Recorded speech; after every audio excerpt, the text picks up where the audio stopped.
Hello everyone, Natlan's best competitive eater from the collective of plenty, Varesa, will be the one new 5-star character releasing in Genshin patch 5.5. As another DPS from Natlan, she's looking to be yet another strong carry that continues the overall increase in power level of Genshin's main DPSs while having a unique plunging playstyle that sets her apart from the existing plunge DPSs. To see just how good of a unit Varesa actually is, in this comprehensive guide I will be explaining how Varesa works, the best ways to build her potential best teams, and analyzing her place in the meta in terms of overall strength and pull value. Pretty much everything you need to know with simple and practical explanations while also giving more detailed analysis that is backed by TC, including plenty of pre-release calcs from some amazing theory crafters. Varesa is a 5-star Electro Catalyst user that ascends with crit rate. She is Natlan's first Electro main DPS who specializes in plunge attacks. However, unlike most plunge DPSs who rely on jumping to repeatedly use plunge attacks, Varesa relies on tying in all of her other abilities to facilitate her unique plunging playstyle, which includes cooldown resets and special versions of both her elemental skill and burst. Varesa has one of the most convoluted kit descriptions in the game, but when her kit is broken down step by step, it's not as complicated as it looks. In order for Varesa to go up into the air and perform her plunge attacks, she relies on her charge attacks for air time. Once in air, she can do a normal plunge. When this hits an enemy, Varesa will gain 25 Nitzel points. However, relying on just normal charge attacks to go up in the air would consume a lot of stamina, which is an issue. Fortunately, Varesa's elemental skill circumvents this problem. Her skill has 2 charges, and when held, Varesa will run super fast for overworld exploration. When the skill is pressed, Varesa dashes forward to deal damage, generates 2 or 3 electroparticles, gains 20 Nitzel points and resistance to interruption, and allows her next normal attack to become a charged attack that doesn't consume stamina. So, one standard Varesa plunge combo will consist of her using skill, then pressing normal attack to perform a charged attack without stamina consumption, then lastly the actual plunge attack. This order of abilities will give Varesa a total of 45 Nitzel points. The max she can have is 40. When Varesa has full Nitzel points, she will enter Nitzel's Blessing and the Fiery Passion state. This enhanced state will give Varesa another free usage of her skill and increases the damage of all her abilities. Thus, Varesa will want to do another plunge sequence by using skill, charged attack, plunge attack. After performing this enhanced plunged attack, Varesa will consume all of her Nitzel points and exit both Nitzel's Blessing and her Fiery Passion state. But after doing this, Varesa will enter yet another enhanced state called Apex Drive. Apex Drive gives Varesa interruption resistance and access to a special version of her burst. Normally, Varesa's burst costs 70 energy, has an 18-second cooldown, and it deals damage more if she's in Fiery Passion. If she isn't in Fiery Passion, the burst deals less damage but restores enough Nitzel points for Varesa to enter Fiery Passion. However, the special burst that Varesa can use after entering Apex Drive costs only 30 energy and ignores the normal burst cooldown. Because of this, Varesa can use her special burst multiple times within the rotation to deal more AoE damage, so she won't be using her normal burst with the animation unless you have higher constellations. With all of Varesa's main abilities covered, here is how her basic overall rotation loop will play out. After setting up your support skills and swapping to Varesa, you'll use her skill, charged attack, and plunge to completely fill up her Nitzel gauge. This will make Varesa enter Nitzel's Blessing and Fiery Passion to enhance the damage of her next set of skill, charged attack, and plunge combo. Doing this will consume all of Varesa's Nitzel points and make her exit Nitzel's Blessing and Fiery Passion, but Varesa will then enter Apex Drive, which allows her to use the lower energy cost version of her elemental burst. You can then repeat this same attack chain of unbuffed plunge, buffed plunge into special burst a second time before looping back to your supports. Remember that every charged attack after using Varesa's skill is just activated by pressing a normal attack input instead. Fitting in 4 plunges every rotation is the simple, easy to understand Varesa attack combo. If you're looking into optimizing Varesa's damage, theory crafters have come up with a combo that allows Varesa to fit 5 plunges throughout multiple rotations. The first rotation is the same as the basic one, but instead of ending the rotation with the 4th final plunge attack into special burst, you can fit an additional unbuffed plunge combo afterwards. For the second rotation, you ended the first rotation with an unbuffed plunge and triggered Fiery Passion, so Varesa will remain in her enhanced state and can start the second rotation with a buffed plunge combo. This shifts everything one earlier, but it still follows the same standard attack sequence of doing unbuffed plunge, buff plunge, then special burst, doing a total of 5 plunges and 2 special bursts. Though you can technically use a 3rd special burst at the end of the second rotation, you will likely not have enough energy for it, so you'll skip it. If Varesa finishes combat by the second rotation, then you can just rely on alternating between these 2 rotations for the most damage. However, if the enemy still isn't defeated and you need a 3rd rotation, you cannot perfectly loop between the first 2 rotations because Varesa will not have enough charges on her skill and it will still be on cooldown. To fix this in the 3rd rotation, after doing one unbuff plunge, buff plunge into special burst combo with her skill, for the second set of plunges, you can use Varesa's regular charged attacks to do 2 manual plunges. These 2 plunges will then activate Fiery Passion and allow for a final buffed plunge into her special burst. After this 3rd rotation, you can properly loop back to the first one. Although Varesa's regular charge attacks are slower, which increases the rotation time, if you need 3 rotations on Varesa to defeat an enemy, this optimized 5 plunge combo is looking to be a DPS gain than just doing 4 plunges every rotation when averaged across 3 rotations. But of course, this is based on pre-release info, so even more optimized Varesa combos may be figured out after her release. In terms of passive talents, both of Varesa's combat passives don't alter the way she's played, but just simply buff her damage. Her A1 passive increases the damage multiplier of her plunge attack after she uses her skill more while she's in the Fiery Passion state. And her A4 passive gives Varesa 35% attack whenever Night Soul Burst is triggered, up to a total of 70% attack. Lastly, like all natlan characters, Varesa has her own unique Night Soul transmission and exploration passives to help you in the overworld. That's everything you need to know about how Varesa's base kit works. Varesa uses all her abilities to deal damage, but most of her damage comes from her plunge attacks, then her special burst. Thus, prioritize leveling her normal talent first, then her elemental burst, then her elemental skill. Next, let's cover Varesa's constellations. Varesa's C1 makes her A1 passive increase the motion value of all of her plunges by 150%, rather than just having the 150% multiplier increase be on her plunges buffed by Fiery Passion. In addition, it increases the duration of her overworld mobility. C2 makes it so that Varesa can use her special lower energy cost bursts after every plunge attack she does. So instead of the standard attack sequence of unbuffed skill charged attack plunge, buff skill charged attack plunge, and then special burst, with C2 you can use the special burst after each skill charged attack plunge combo, whether it is buffed by the Fiery Passion state or not. C2 also gives Varesa more resistance to interruption whenever she's able to use her special burst, and an extra 11.5 energy after she does a plunge attack, helping her have enough energy to use the additional special burst. C3 increases her burst talent level by 3. With C4, if Varesa uses her regular burst at the start of a rotation, she will greatly buff the damage of her next normal plunge attack. If she uses her special burst, it will deal increased damage. C5 increases her normal talent level by 3, and lastly, C6 gives 30 energy to Varesa whenever she enters Apex Drive, allowing you to actually use her regular burst in a rotation, and 10 crit rate and 10 crit damage to her plunging attacks and burst. It also gives you an even longer duration of overworld mobility. Here is a constellation comparison done by hyperwebster, which shows the relative damage increase of each constellation. In terms of the value of her earlier constellations, while her C2 is very strong, her C1 is much weaker, and considering that many Fontaine and natlan DPSs typically have very strong C1s and C2s, this makes pulling specifically Varesa's constellations comparatively not as worth from a pure damage gain perspective. Next, here are the best builds for Varesa. Her signature weapon is her clear best in slot. Combining the actual stats of the weapon with its passive, it's just a massive attack and crit damage stat stick for Varesa's plunge attacks. If you're thinking about pulling Varesa's signature or just her C1, her signature will provide more damage. She can also use a wide variety of other 5-star weapons, but the 2 best performing ones on paper are looking to be Kagura's Verity and Lost Prayers. The best 4-star weapon for Varesa is the Witsith. In terms of its passive, the best buff to get is the elemental damage bonus. Attack percent is fine, but you want to avoid elemental mastery, though it isn't completely useless if you are playing a Dendro team. For a free-to-play weapon option, the best choice is the Fontaine Craftable Flowing Purity. Here are some weapon comparisons made by theory crafters hyperwebster and vomfee. While there are some slight differences between the 2 calcs, they both come to very similar results. So if you're looking for a particular weapon, including one I haven't mentioned, feel free to pause and take a closer look. In terms of artifacts, there is a new plunging related set releasing in patch 5.5, Long Night's Oath. This set was made for Varesa as she uses her elemental skill, charge attack, and plunge attack all together, allowing her to easily stack the 4-piece effect. Thus, this set will give a total of 100% plunging attack damage bonus for Varesa. However, even though most of Varesa's damage is plunge damage, about 1/5 of her damage comes from her elemental skills and charged attacks, which won't get buffed by this artifact set. As a result, 4-piece Obsidian Codex is very similar in performance. The 2-piece damage bonus isn't active for most of Varesa's attacks because she constantly enters and exits Night Soul's Blessing, but the crit rate from the 4-piece will be active for the majority of Varesa's damage, as she'll activate it once she performs a plunge enhanced by Fiery Passion. And no, you do not need to specifically change her rotation to take advantage of Codex, as even when taking into account unmodified and unoptimized rotations, Long Night's Oath and Codex are still very similar in performance. In Chevre's Overload teams, Codex is less than 1% behind Long Night's Oath. The gap increases a little bit in Shenyan Plunge teams, but the difference is small enough where if you already have a good Codex set and won't overcap crit rate while using it, you really don't need to specifically farm the new plunging set. For artifact stats, Varesa is a typical attack scaling carry, so attack hourglass Hourglass, Electro Damage or Attack Goblet, and Crit Circlet. For substats, prioritize Energy Recharge until you have enough, then Crit, then Attack percent. Varesa's ER requirements can range from 120 ER to 135 ER. The more Favonius weapons you have on your supports, the less ER you have to build on Varesa.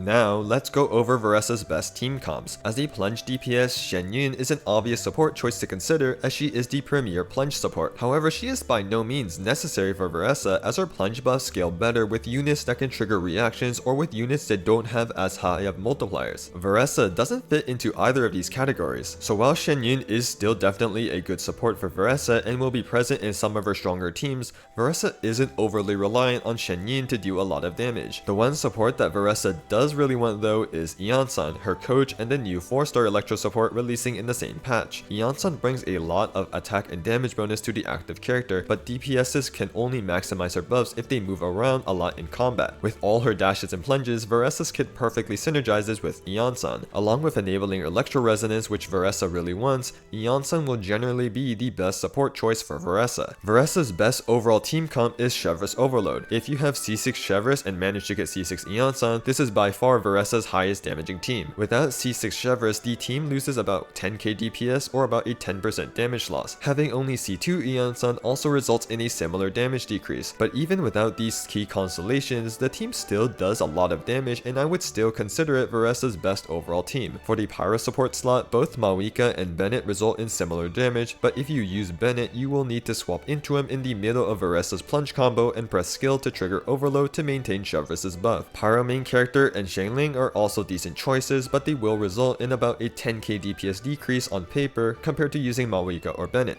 Varesa's second best team archetype are plunge teams with Shen Yun, focusing on buffing Varesa's damage. Farina is the best final support option, but Xilonen can be used as well. These teams are quite comfy with Shen Yun's healing, and the damage of the teams are also good, but they do require multiple constellations on the 5-star supports to match or surpass the damage of Varesa's Chevreuse Overload teams. For example, even if you have C2 Farina for the Shen Yun plunge team, Varesa's Chevreuse Overload team with C6 Chevreuse and C2 Eonsan is still looking to be better, especially in AoE. The team will be better than Chevreuse Overload on paper, but only with higher vertical investment. For instance, like if you have C2 Farina and C2 Shen Yun. If you don't have Shen Yun, you can just use Farina and Xilonen instead, but the damage is noticeably worse without Shen Yun. Varesa's last main team archetype are her Dendro teams, Aggravate and Hyperbloom. While these teams are still usable, they are looking to be Varesa's weakest team archetypes in terms of damage. To conclude the team section, here are some pre-release team DPS calcs of multiple Varesa teams done by Harumi. Feel free to pause to get a closer look at the different teams' performances on paper, as well as any additional details on her calcs. To conclude this Varesa guide, I wanted to share my analysis on her place in the meta in terms of overall strength and pull value. Overall, Varesa is looking to be another top DPS from Natlan. While she's no Mawika, Varesa is at a similar power level to the other 5-star Natlan DPSs,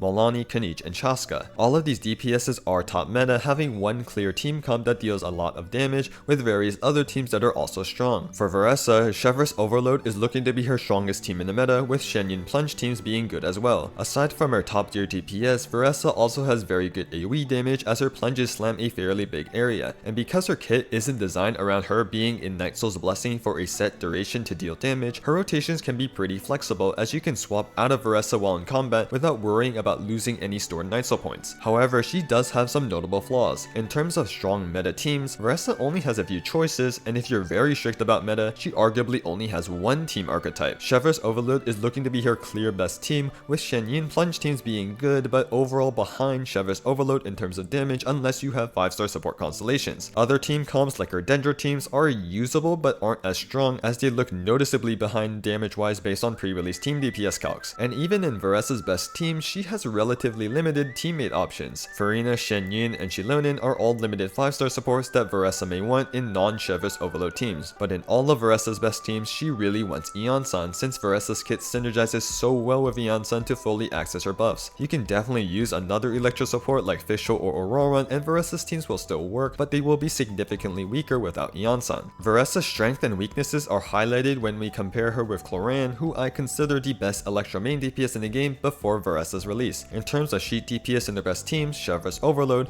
Varesa Varesa does deal more damage than Clorinde, and Varesa's Shenyun Plunge teams do look to deal slightly more damage than Clorinde's other team comps like Aggravate and Hyperbloom. So in terms of damage, Varesa is looking to be better than Clorinde, so Varesa can be considered the next best 5-star Electro main DPS in the game. However, Clorinde is still a strong Electro main DPS, and compared to Varesa, Clorinde has more good teammate options with many team comps, making her more versatile in team building. In the end, which Electro DPS is better for you really depends on which playstyle you prefer, but regardless of which one you like more, Varesa is undoubtedly going to be a strong top meta DPS, so if you're looking for arguably the newest best Electro DPS in the game, Varesa will be a good pull for you. And that's everything I wanted to cover about Varesa. Big thanks to hyperwebster, vomfee, and harumi for allowing me to showcase their calcs in this video. All of them are amazing theory crafters. I hope this guide and analysis was helpful to you all in giving you a better understanding of everything related to Varesa. Just clicking and watching the video helps the channel out immensely, and if you want to show even more support, consider liking or sharing the video, or click the subscribe button for more Genshin guide and analysis videos in the future. Leave any questions in the comments, and for all of you planning on wishing, I wish you all the best of luck on your Varesa pulls.